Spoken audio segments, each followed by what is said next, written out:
today we will study about another type of accounting ratio, that is the activity ratio और turnover ratio। मतलब कि हम activity ratio को turnover ratio के नाम से भी जानते हैं। बेसिकली जो एक्टिविटी रेशियो होता है वो हमारे बिजनेस के अंदर ये बताता है कि हमारे जो स्टॉक हैं उनका जो है कैसी वर्क है उसका, ठीक है।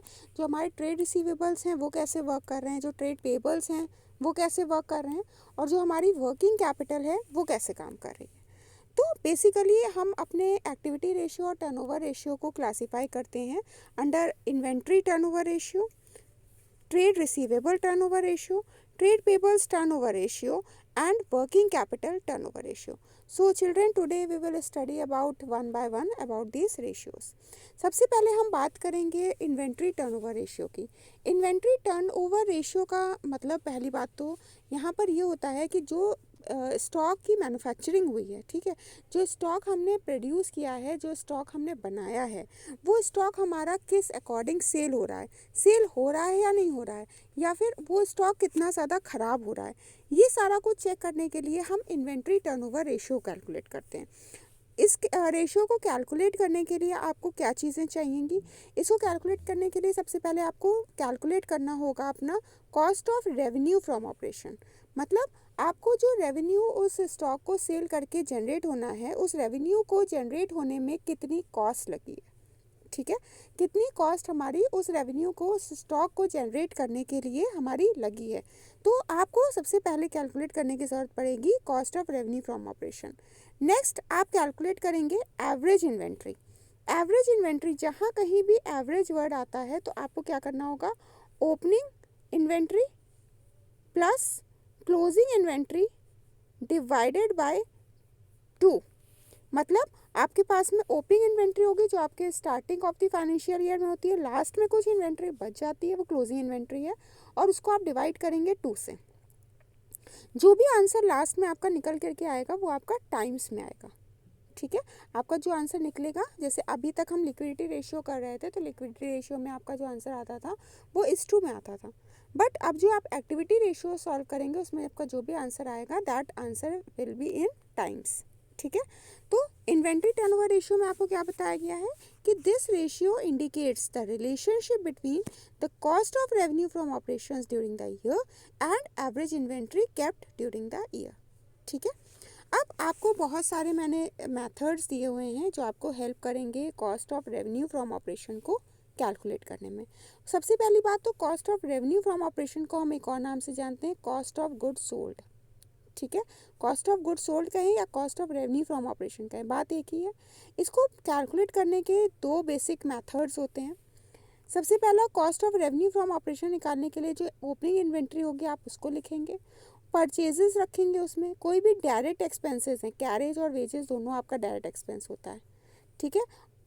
तो और अदर डायरेक्ट चार्जेस लाइक आपको कोई भी अदर चार्जेस दिए हुए हैं तो आप उसको कंसिडर करेंगे जो है cost of revenue from operation calculate करने के अंदर। इनडायरेक्ट चार्जेस को आपको इसमें नहीं कंसिडर करना है, एंड लास्ट में आपको जो भी क्लोजिंग इन्वेंट्री होगी उस क्लोजिंग इन्वेंट्री को आपको माइनस करना है। बेसिकली ये हमारा, जैसे हम ट्रेडिंग सेक्शन बना रहे थे क्लास 11th में, उसके अकॉर्डिंग वर्क करता है, ठीक है। हम क्या करते थे, डेबिट में अपनी ओपनिंग इन्वेंट्री लिखते थे, सारे डायरेक्ट एक्सपेंसेस को हम डेबिट में लिखते थे, क्रेडिट में हम जाते थे और अपनी क्लोजिंग इन्वेंट्री लिखते थे, ठीक है। लास्ट में जो बच करके आता था वही हमारा cost of revenue from operations हो जाएगा। क्लियर? जब आपको ये सारी इन्फॉर्मेशन नहीं दी होगी तब आपका एक और फॉर्मूला आप इंटरप्रेट कर सकते हैं, रेवेन्यू फ्रॉम ऑपरेशन, ठीक है। मतलब आप रेवेन्यू फ्रॉम ऑपरेशन कहें या आप सेल्स कहें, बात एक ही है, ठीक है। रेवेन्यू फ्रॉम ऑपरेशन में जब आप ग्रॉस प्रॉफिट को माइनस कर देते हैं तो आपको मिल जाता है cost of revenue from operations. अगर ग्रॉस लॉस होगा तो उस ग्रॉस लॉस को आप ऐड करेंगे। क्लियर?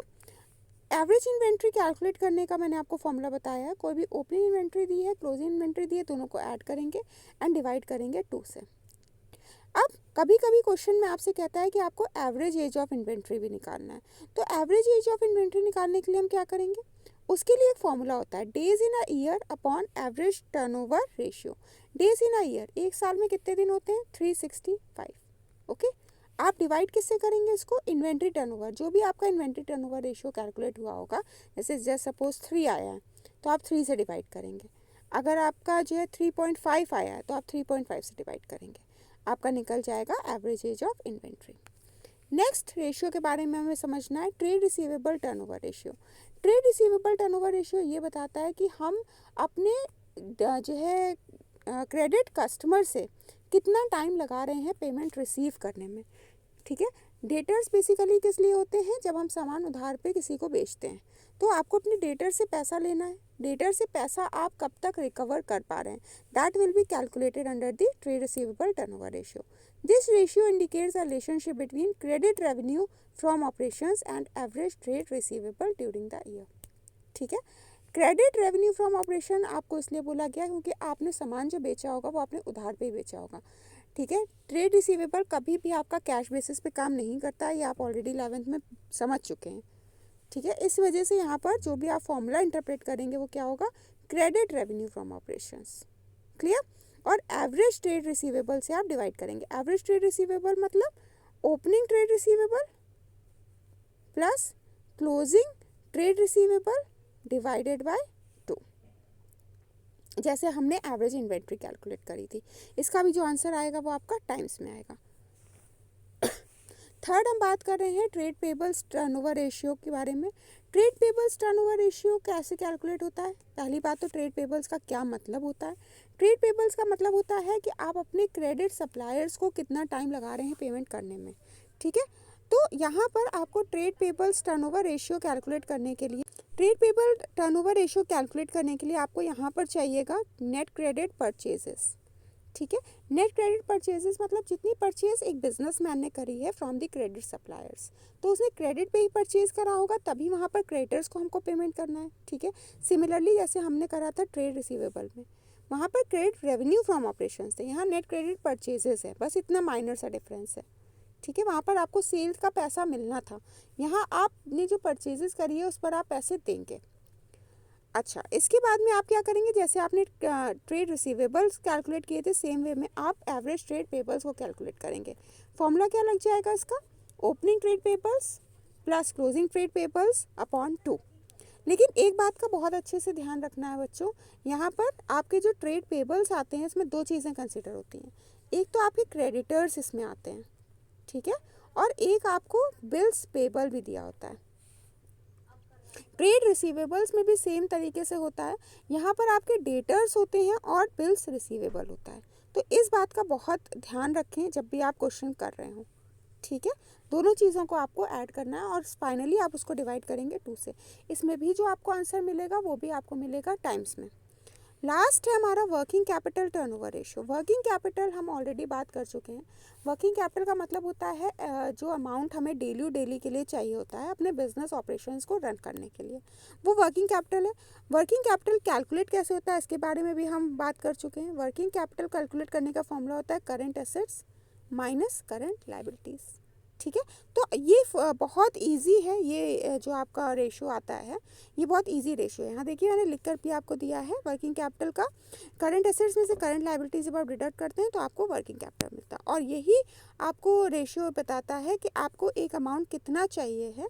ठीक है, जो आपको डेली अपना जो है बिजनेस चलाने में, ऑपरेट करने में हेल्प करता है। तो it shows the number of times working capital has been rotated in producing revenue from operations.